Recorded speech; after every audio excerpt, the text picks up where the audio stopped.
tega amatwi ikinamico twubakane njye nawe twiyubakira umuryango wishimye ufite amahoro ubuzima bwiza ndetse n'iterambere. Mwiriranwa amahoro bakuzi ba Radio Musanze, murakaza neza mu ikinamico twubakane. Nimukomeze mugubwe neza, gende twishime Jado Office. Mu gice cya gatatu dukomeje gukurikirana inkuru ya Kazimiri na Janine, aho umwuka mubi wakajije umurego hagati yabo kwera icyemezo bifatwa mu muryango batabigiyeho inama. Kazimiri yagerageje kubona ikibanza atabanje kugisha inama Janine, maze biteza impaka zikaze n'ihohoterwa ryaturutse kuri we. Hagati aho kandi turarebera hamwe ko muri hano na Kawera umugabo n'umugore bari mu nshuti z'umuryango ubu babayeho nyuma yo kwitabira amahugurwa y'abashakanye, bagaragaza iterambere mu bukungu ndetse n'amahoro mu rugo. Utekereza ko bizagenda bite kuri Janine na Kazimiri? Bizabafasha kubana neza? Twandikire ku rubuga rwa Facebook rwa Radio Musanze rwitwa RC Musanze. Waduhamagara kandi kuri 0784 400 777 cyangwa ukohereza ubutumwa kuri telefone 0788 46 63 Nimukurikirana iki gice n'ubwitonzi muze kutubwira amasomo mwakuyemo. Twubakane, twubakane, twubakane. Yo, Shajani. Nukuri nari nayoboye impamvu wanzindukiye gutya. Kumbe waradasinziriye. Nukuri naraye impangayitse cyane pe. Nubwa mbere Kazimira nkubise. Kandi rwose nkuko nabikubwiye, yaje yasinze arankubita. Impore mama. Gusa niba wumva ufite ikibazo mu mubiri wajya kwa muganga. Ashobora kuba yagukomerekeje ntubimenye. Ntabwo yankomerekeje cyane byo kujya kwa muganga. Byaba ari amahire. Gusa nanone nkurikije uko mbona uhangayitse, byaba byiza ugiye kwa muganga noneho bakakuganiriza bakakugira inama. Kuko habayo n'abaganga b'indwara zirebana n'ihungabana. Burya umurabiransi uretse kuba numva nyine byantunguye bikantera ikibazo ahandi ndi muzima pe. Cyakora hano ku kuboko nakomeretse gato cyane ubwo namuhungaga ntera urushyi. Ayiwe shayi hangane pe. None se basi wamureze mu buyobozi Jani? Oya sha, ubwo se nahita njya kumurega koko? Ariko wa mugani ni ukubanza kumenya icyabimuteye. Ngo atagukomerekeje cyane, basi wa mugani wanareba uko uvugisha nyoko buko akagufasha kumuhana. Sha, mabukwe sinamugana pe. Ntabwo anyishimira cyane ngo nabanye n'umuhungu w'iwacu dukennye, kandi we yarashaka kazashaka mu bakire nawe bakamukiza. Ehe, kandi koko wigeze kubimbwiraho sha. None se harya abashiki be? Nuzi ko se bose bimukiye kure inoberansi. Wari usigaye nawe no bimutse mu kwezi gushize. Kubageraho byangora pe. Ahubwo se Beransi, buriya babafundi bagenzi be, ntawabasaba akamfasha kumuganiriza. Ko se wabizera uti? Nyine nk'inshuti ze bajya banasangira agacupa barangije akazi. Kandi aba basangira agacupa kenshi usanga ari nabo bamushuka kwitwara nabi kuriya. Ariko ndibutse buriya nka Kawera na muri hano ko ari inshuti z'umuryango, buriya ntibabibaganirizaho bakazamugufasha. Nyamara kandi nibutse ko muri hano na Kazimiri bajya baba inshuti sha. Nyamara aho byakunda. Ariko uziko ari byo Beransi, ntabwo nari nabitekereje pe. Nukuri pe, Kawera n'umugore wumva ujya inama wakubikira ibanga kandi shagira umutima mwiza pe. Ndamwizeye cyane. Nubundi niho naringiye muri cya kiraka nkorayo, ubwo ndaza guhita mera mbimuganiriza mfashe. Iyo nama ni nziza ndayishimye. Nukuri pe, kandi ukomeze wihangane inshuti yanjye. Gusa ntugakubitwe ngo biceceke pe. Ujye utinya kubivuge, kuko uko biceceka niko bikugiraho ingaruka zirenze. Ahubwo nawe ndagushimiye kubwizo nama ungiriye sha. None se Janine, wenda gukererwa mu kazi ntawe bitabaho, ariko nawe wakabije pe. Nukuri nsabye imbabazi pe. Erega nta kibazo, ahubwo ngiye nagize ikibazo ko ushobora kuba hari ikindi uri kumpesha pe. Maze umwanya nkwitegereza, reba morale ufite, uko ijwi ryawe risohoka, ugombe kuba ufite ikibazo. Niko Janine, aho ku kuboko bite? Yewe, ntawe uhishaho. Nubundi ni handi nari nateganyije kubikubwira. Ntiwumva se? Ngaho mbwira neza pe. Nyine nijoro Kazimiri yarantonganije birangira nankubise. Ego bakobwa bakowe. Kazimiri yatinyutse aragukubita? Yego pe. Ako kuboko ubona nahakubise ku rukuta ndi kumuhunga. Gusa ntihakabije ndumva nta kibazo. Yo, ihangane basi. None se byagenze bite? Nyine yaje yasinze yiyenza cyane. Ubwo hari ibyo tutumvikanyeho abarankubise. hewe Kazimira arantunguye cyane pe.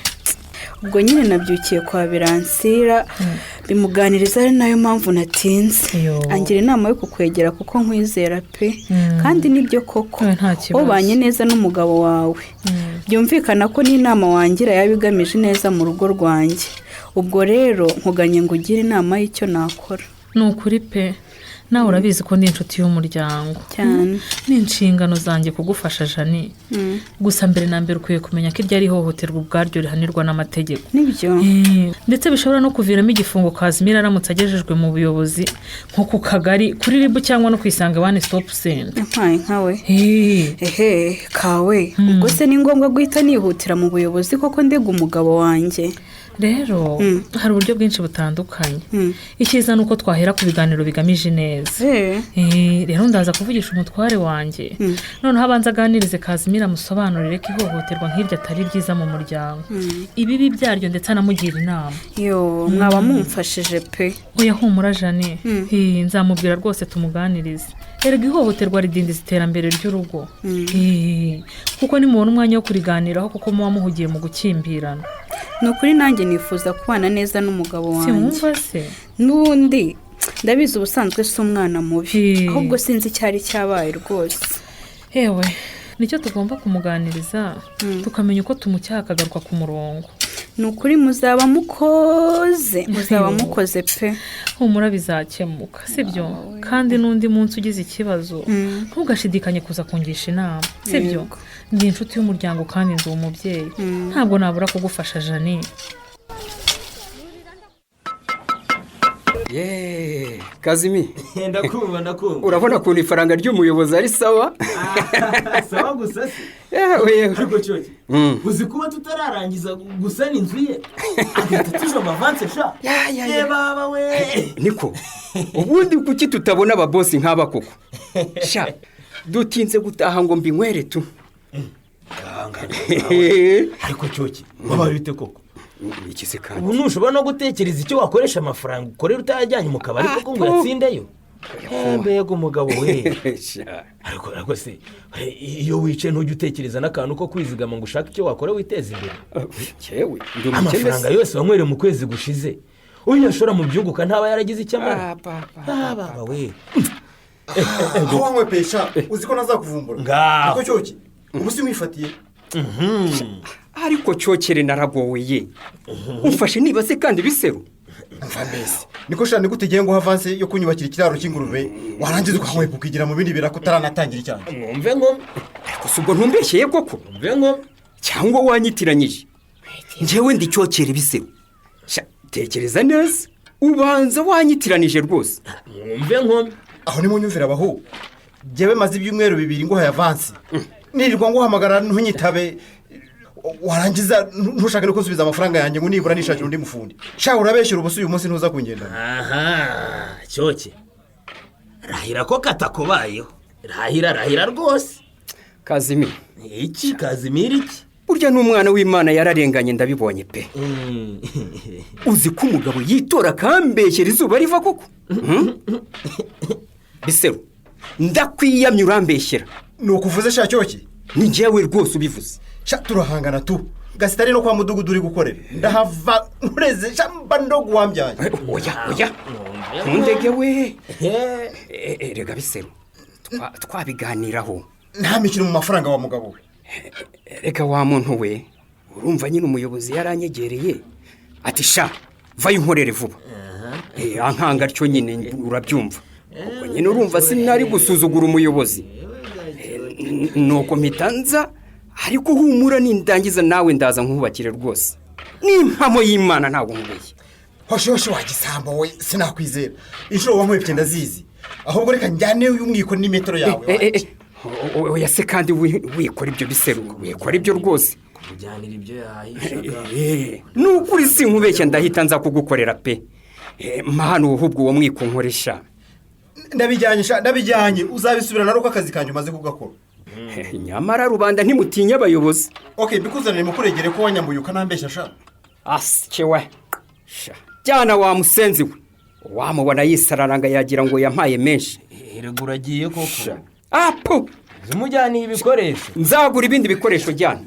aha ngaho none se kanini niko cyoke ndakumva Kazimiro uko byagenze bite nahoze mbareba mwe mu mucyocyorana nkituriza ariko nayo byanyobeye umuginga se shahu yampaye angahe ko nayanywereye umugoroba umwe sina na sina kuki yewe habe no gusitara warahize unayanyweye ariko yabikomeje wagira ngo ni etaje yampaye kumwubakira akampavansi yayo ariko cyoke tuvuga ibintu dusubira ibindi ngende kubona ubusiga biri indyarya njyewe ni impamo y'Imana urantunguye ariko ubundi tuvuga ibintu dusubira ibindi amafaranga yanjye cyangwa umurima wanjye biri bite byayo ko nagikwizera ariko se nawe uhise unzamukana Kazimiro oya mbwira cyokere ntangiye kukubona nanjye nuba ntari kukwizera oya ntugashake kumfata nabi nk'uriya muginga kuki senze untwariye ibikoresho nk'aho azabirya ariko uzi n'ikindi cyoke aho bigeze nanjye sinkikwizera kubera iki usabwe kunyereka icyambere umurimo wakodesheje cyangwa ukasubiza amafaranga yanjye ni impamo ya Mungu nta kindi tuzongera kuvugana kandi bitabaye ibyo akanjye nawe karaza gushoboka siko ari ukuntu umaze iminsi mbitekerezaho abona imyitwarire usigaye ufite nsanga hari ukuntu wantekeyemo umutwe nyabuna mvuga gake ngo mvuge gake kandi rwose worohemo pe nicyo nacyo gitumye nakwizera humura ndaje mbikurikirane yewe ngo iki vuba turaba dukiranutse turaba dukiranutse umva Kazimiro iki wowe wigira impungenge reka nanjye ndashaka kuhinga ibyo wigira byose nshakira umurima wanjye cyangwa nsubiza amafaranga yanjye muri murahari ubundi se uragakurute ko mbona ibikoresho byawe babitwaye urantiza aha njye nifitiye gahunda yo guhura n'umuntu ngiye gukora aha hanjye twagabanye sibyo ndagusigira ibikoresho hanyuma ukora aho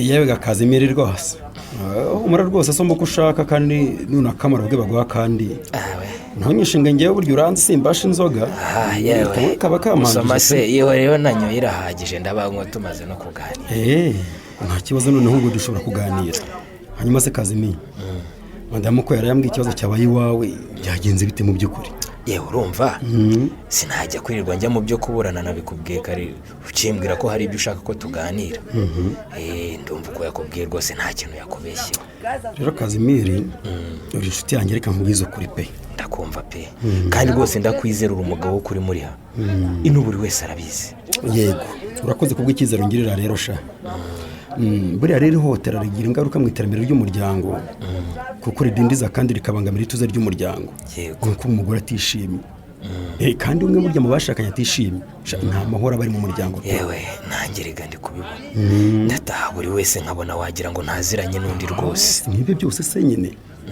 ikindi mugomba kwibuka ko umwana mufite muto akeneye gukura yakuriye mu makimbirane rero akura bareberaho niba mubanye nabi nawe bimugiraho ingaruka nko mu myigire ye cyangwa se mu bundi buzima ikindi ugomba kumenya Kazimiro rero wibuke kandi ko guhohotera umugore wawe uba witesha ikuzo muri rubanda kuko ntabwo wakubahirwa ko wakubise uwo mwashakanye